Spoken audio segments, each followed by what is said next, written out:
Hey, this is Josh, the Florida Kayak Camping Guy. So as many of you know, I'm going to be going on a 10-day kayaking adventure from Georgia down the ICW on the east coast of Florida to my home base here in Ormond Beach. It's roughly a 120-mile trip. I'm going to try to do it in roughly 10 days, weather permitting.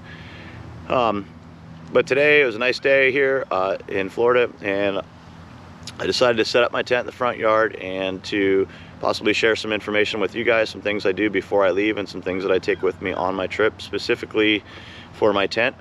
This is not really necessarily a tent review. There's tons of these out there on the market. Some other people have made some really good reviews on this particular tent.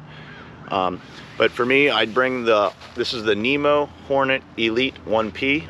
It's a very ultralight tent. It weighs about 1.5 pounds roughly, and it squeezes down to about the size of this water bottle.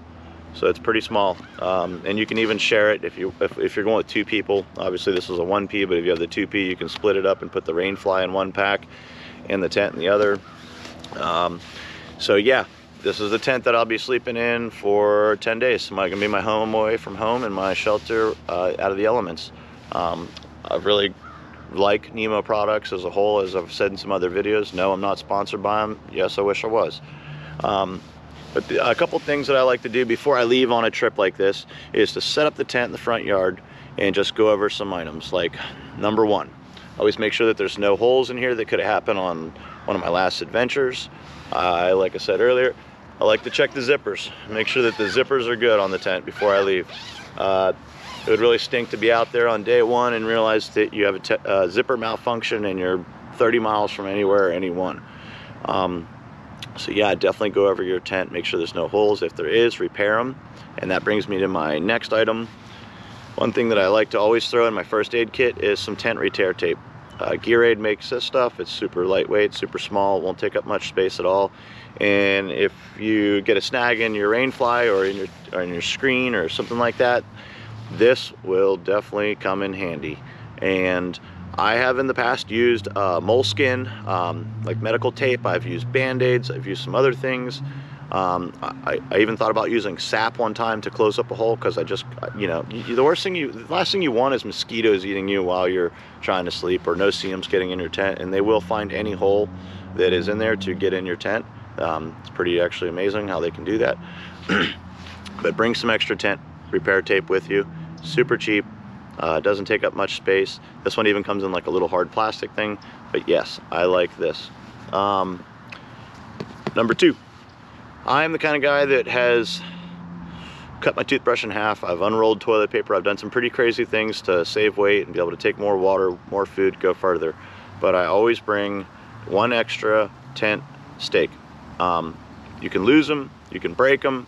Possibly somebody you're with is missing one. You could use it to fend off wildlife. Just kidding.